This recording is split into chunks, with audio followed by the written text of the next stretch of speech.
औज़ु बिल्लाहि मिनश्शैतानिर्रजीम बिस्मिल्लाहिर्रहमानिर्रहीम। अस्सलामु अलैकुम।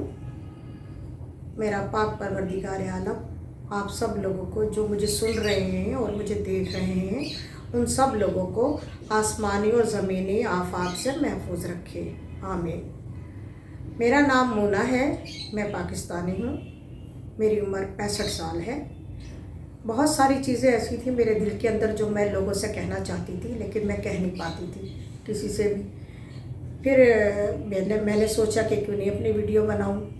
हालांकि मैं कभी यूट्यूब इस्तेमाल नहीं करती और मुझे ये सब कुछ करना नहीं आता, तो मैंने अपनी बेटी से जिक्र किया कि बेटा मेरा दिल चाहता है कि मैं लोगों तक अपनी दिल की बात पहुंचाऊं। तो उसने कहा कि अम्मी आप अपनी वीडियो बना लें तो वो डाल दूँगी। तो इस तरह वो मेरी वीडियो बना रही हैं और मैं आप लोगों से मुखातिब हूँ। मैं ये कहना चाहती हूँ कि मैं जब से पाकिस्तान में मैंने होश संभाला है, मैंने पाकिस्तान को कभी संवरते नहीं देखा, जिसकी मुझे बहुत तकलीफ़ है।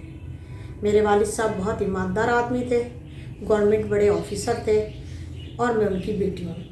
हमें भी पाकिस्तान से मोहब्बत है, हमारे वालिद साहब को भी बेपनाह मोहब्बत थी।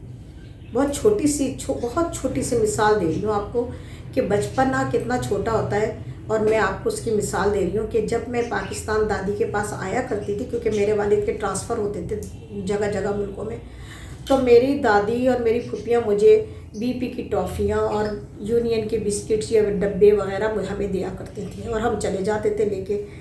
तो हम वो कागज़ फेंकते नहीं थे, अपनी ओवर कोट की जेबों में भर के रखते थे, जिस पे मेरे वालिद साहब कहते थे बेटा ये तो कूड़ा है, इसको तुम फेंक दो। तो हम रोते थे, हम कहते थे नहीं हम फेंकेंगे, इस पे हमारी पाकिस्तानी ज़बान लिखी हुई है, उर्दू लिखी हुई है, ये कूड़े में चला जाएगा और इधर उधर फेंक देंगे लोग इसको। तो फिर हमारे वालिद हमें इस तरह समझाते थे कि बेटा कूड़ा तो पाकिस्तान लेके नहीं जाते ना, कूड़ा तो यहीं फेंक दो। तो आप लोग यकीन करें कि जब हम वो कूड़ा फेंकते थे ना, तो घंटों उस कूड़े वाले को जाते हुए देखा करते थे खिड़की में से कि किधर मुड़ रहा है और कहाँ फेंकेगा। ये वो हमारी छोटी सी बचपन की मिसाल है कि हमें कितनी मोहब्बत है, और वाकई अभी हमें बहुत शदीद मोहब्बत है। और पाकिस्तान को अपनी आंखों से तबाह होते हुए देखते हैं तो बहुत रोते हैं, सजदे में जा जा के रोते हैं, और बस क्या बताएं कि क्या क्या अपने अल्लाह से राज़ो नियाज़ की बातें करते हैं। तो मेरा कहने का मकसद ये था कि मैंने ये अपने चैनल का नाम रखा है कि ज़रा सोचिए। वो इसलिए रखा है मैंने कि सोचने पे किसी की पाबंदी नहीं है, ख्वाब देखने पे किसी की पाबंदी नहीं है। सोचना तो सही है, आप सोचें, अच्छी से अच्छी बात सोचें, कोई हरज नहीं है। और दूसरी चीज़ ये है कि अपना इसका नाम रखा है सब्जेक्ट का दिल के छाले, क्योंकि अब ज़ाहिर है मैं उस उम्र पे पहुंच चुकी हूँ कि अच्छी बुरी बात को अच्छी तरह समझती हूँ। तो मेरे दिल में छाले बन चुके हैं इस पाकिस्तान को देखते देखते। इस हालत में जिस वक्त 47 में पाकिस्तान बना था, उस वक्त हमारे वालिदैन मेरठ में रहते थे, यूपी के अंदर। तो यूपी में इतना हंगामा मचा हुआ था, यूपी से ही ये आग भड़की थी, और वहाँ पे ये पाकिस्तान से ये बार बार ऐलान हो रहा था कि पढ़े लिखे लोगों की ज़रूरत है इस वक्त पाकिस्तान में, जिसकी वजह से मेरे दादा पोस्ट मास्टर थे उसमें क्या नाम है पोस्ट ऑफिस में। तो उनको भी हुकूमत ने, वहाँ की हुकूमत ने कहा कि आपको जाना है। तो इस तरह मेरे वालिद भी 17-18 साल की उम्र में अपने वालिदैन के साथ पाकिस्तान आ गए थे, और अयूब खां के दौर में मेरे वालिद की शादी हुई थी, और मैं जो थी माशाल्लाह की पैदाइश है। अच्छा, दूसरी चीज़ मैं ये आपसे कहना चाह रही थी, क्योंकि हुआ ये था पार्टीशन में कि जहाँ मुस्लिम लोग ज़्यादा हैं वो इससे पाकिस्तान में आने चाहिए, तो ज़्यादातर CP और UP के लोग पाकिस्तान में आए थे, बहुत कम लोग दूसरे इलाक़ों से आए थे। अब यहाँ जो अमीर ज़्यादा रहते थे हिंदू वगैरह, वो जब शिफ्ट हुए तो जो उनके नौकर चाकर थे उन्होंने उनके घरों पे कब्ज़े कर लिए और उनकी चीज़ें जो थी वो हथिया ली। इस तरह वो लोग पहले से अमीर हो गए, और हम लोगों को कहीं सर छुपाने की जगह नहीं मिली। जब हम लोग वहाँ से चले तो कुछ भी नहीं था, हमारे घर वाले बताते हैं बहुत बुरे हालात में चले थे। आके लाहौर उतरे थे, लाहौर में किसी में जगह नहीं थी, तो फिर शिकारपुर सिंध चले गए, वहाँ पे भी जगह नहीं मिली। खैर फिर होते होते अयूब खान को ख़त वत लिखे लोगों ने कि भाई हमें यहाँ पे किले में जगह चाहिए।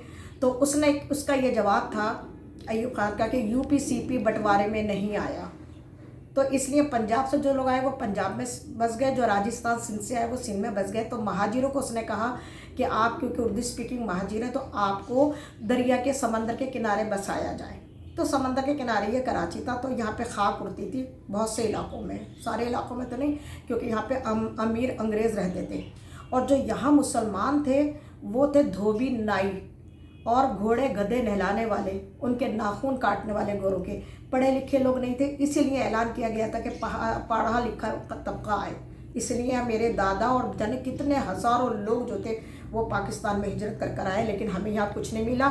آخر کار مختصر کرتی ہوں کہ جب بہت پریشان ہوئے اور کہیں گھر نہیں ملے کراچی میں بھی، تو اس وقت آغا خان کا جو والد صاحب تھے انہوں نے 50 روپے میں یہاں کراچی میں لوگوں کو گھر دیے تھے۔ اس وقت 50 روپے میں میرے دادا نے گھر خریدا تھا، 80 گز کا گھر تھا، ایک کمرہ وہ بنا کے دیتے تھے، اور 4 کونوں میں 80 گز کے فاصلے پہ ڈنڈے لگا دیتے تھے، اس پہ ٹاٹ کے پردے پڑتے تھے۔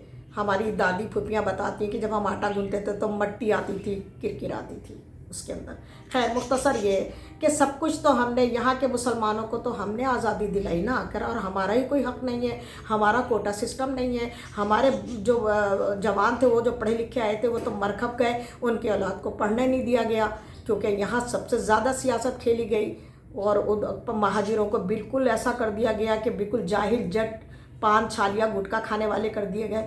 تو میں آپ کو یہ بتانا چاہتی ہوں کہ یہ ایک حقیقت ہے جو ہمارے دادا دادی نے اور ہمارے ماں باپ نے ہمیں گھٹی میں پلائی ہے، جس پہ ہمیں آج تک ترس آتا ہے کہ آج تک ہمارے نوجوان کچھ نہیں بن پائے سوائے ڈکیت کے۔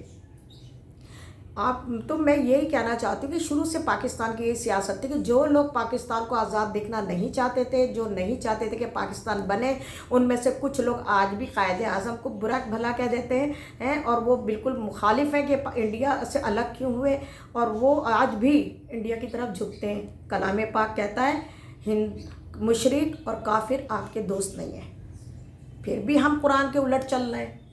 ہم مسلمان ایسے مسلمان ہیں کہ ہم قرآن کے الٹ چل رہے ہیں اور کہہ رہے ہیں کہ ہم مسلمان ہیں۔ کون سا کہنا ہم قرآن کا مان رہے ہیں، ہم کوئی کہنا قرآن کا نہیں مان رہے ہیں۔ میں آپ سے بہت تفصیلاً تھوڑی سی مخاطب ہونے کے بعد پھر آپ کو مطلب بتاؤں گی کہ میرا اصل مقصد کیا تھا، تو لہٰذا اگلی ویڈیو کا میرا انتظار کیجیے گا۔ اور دیکھیں میں آپ سے پھر کہہ رہی ہوں کہ میں تو یہ بھی نہیں کہہ رہی آپ سے کہ آپ سبسکرائب کریں اور لائک کریں، بے شک بہت سو کو چیزیں لائک نہیں آئیں گی، پسند نہیں آئیں گی میری، کیونکہ سچائی بہت کڑوی ہوتی ہے اور ہر ایک چیز کو برداشت نہیں ہوتی، تو لہٰذا میں تو نہ مجھے پیسے کی لالچ ہے نہ مجھے شہرت کی لالچ ہے۔ میری طرف سے اب آپ کو خدا حافظ، السلام علیکم ورحمۃ اللہ وبرکاتہ۔